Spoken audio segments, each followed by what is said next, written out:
যেটা আপনি ঠিকই বলেছেন, একটা ইরিটেশন রয়েছে। এর জন্য এর পুরো নামটাই হচ্ছে ইরিটেবল বাওয়েল সিনড্রোম।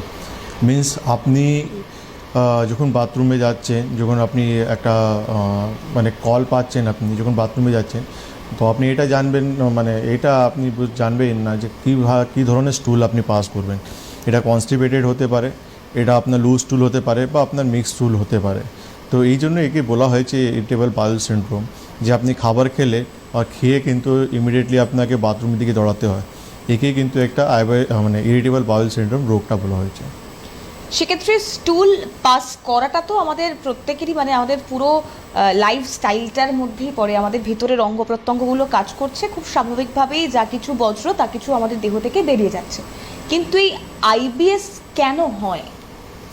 দেখুন, এটা পুরোপুরি একটা আমাদের একটা জার্নি আছে। আচ্ছা। আমরা খাওয়া দাওয়া করি, একটা খাওয়ার আমরা একটা ফুড আমরা খেলাম, সেটা আমাদের শরীরে যাবে, সেটা যাওয়ার পর একটা প্রসেস হবে, সেটা খাওয়ার আমাদের ব্রেকডাউন হবে, মেটাবলিজম হবে, যেটা দরকার শরীর নিয়ে নেবে, বাকিটা ওয়েস্ট প্রোডাক্ট হয়ে আমাদের শরীর থেকে বেরিয়ে চলে যাবে।